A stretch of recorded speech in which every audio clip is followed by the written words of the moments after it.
As you were mentioning that in 18th chapter, Krishna says that though it is so rare, you can definitely achieve it. Krishna says you will achieve it without fail. And on this statement of Krishna, it becomes difficult to get conviction on. Maybe because of loss of faith. Because this statement cannot be experienced. What a person goes along what he experiences. So this statement of Krishna is very difficult to experience or to think about or contemplate. So there is a doubt that remains. Maybe it may be achieved or may not be achieved. We don't know what is the reality, and that's how it seems one becomes loose on the issue. So what can be done under such situations? Krishna says in 2nd chapter of Gita, Neha bhikramana-stoti pratyavayo nividyate swalpamapyasya dharmasya trayate mahato. That if one sincerely does take to the path of Krishna consciousness, whatever progress we make, Krishna will always keep that intact. But sometimes, due to our previous conditionings in this material world, we go astray to one extent or another from the real path. But still, Krishna will bring you back eventually, because you have made some sincere effort. And whatever you have accomplished will never be lost. So we shouldn't think that sometimes if sincere devotees, or even if ourselves, if sometimes we are diverted by Maya, that Krishna promised that I will go back to Godhead if I just take to this path. His promise is still intact, but it's being delayed by our own weaknesses, by our own lack of desire perhaps, by our own conditionings. So that should not disturb our faith. Krishna says, you will come to me without fail. He doesn't specify exactly when. For Maharaj Khatvanga, within one moment, he sincerely took shelter of Krishna and chanted his holy name. And he attained the perfection of Krishna consciousness in that one moment.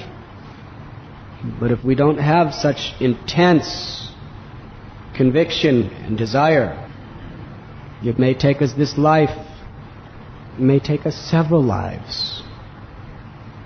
But without fail, Krishna will bring us back home, back to Godhead, if we sincerely take to this process of Krishna consciousness.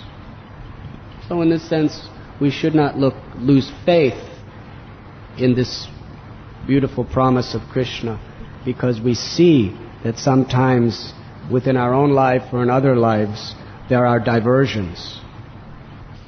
Diversions for devotees are really just delays. But there's so much suffering that will take place in those delays. More than the karmis, devotees will have to suffer during those delays. So it's better to not delay. Why should we cheat ourselves? And why should we cheat the world? I have often repeated the words of one of my very dear godbrothers, who was very sincerely serving Srila Prabhupada, and he became so dear to Srila Prabhupada. And then, because of past conditionings, he really went astray. And he was less than minimally, he was serving the movement, and he was just serving his own ambitions for many years.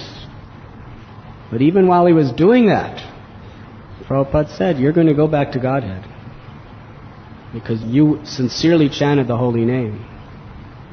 Nobody could understand that. But then years after Prabhupada left this world, this devotee got terminal cancer.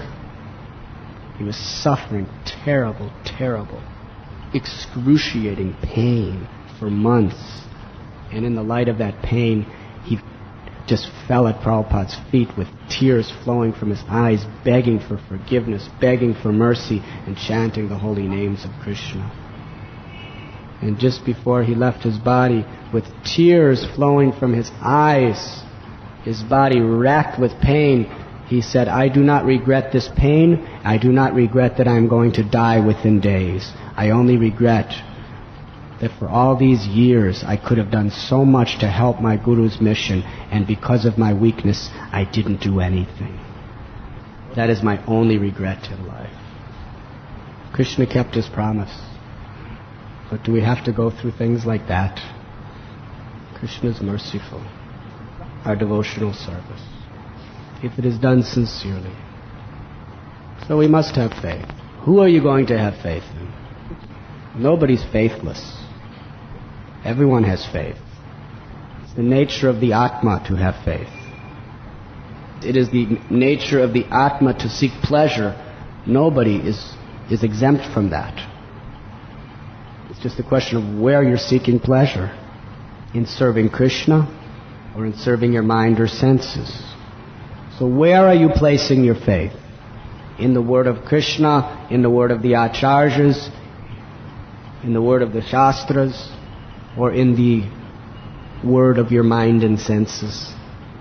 We should know when we have a question or a doubt about faith in Krishna, it's because we're putting too much faith in our own minds or in the minds of others who are propagating all sorts of speculative ideas.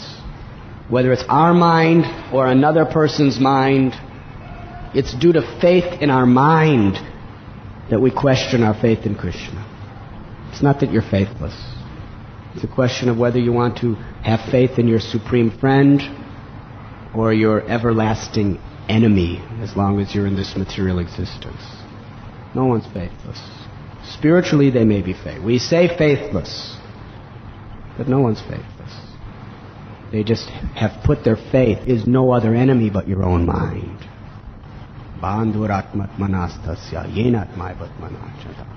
The mind is your worst enemy if it is uncontrolled, but it is your best friend if it is hearing the word of Krishna and following the word of Krishna. So yes, you have faith.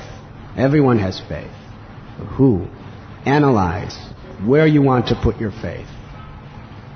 In the selfish, exploitative mind that's dragging you through the coals of material life, birth after birth, or in the beautiful, threefold bending form of Shyam Sundar, who's playing upon his flute, calling to attract your heart to his eternal loving Leela. Where do you want to put your faith? That is the only question. In the great Acharyas who have given their lives in the selfless service of God and humanity, delivering the message of God, or in the scientists, the politicians, and the propagandists who are simply trying to get as much as they can for their own personal selfish interests. Where do you want to put your faith? For an intelligent person, what choice do you have? You were listening to Radhanath Swami on devotionalnectar.com.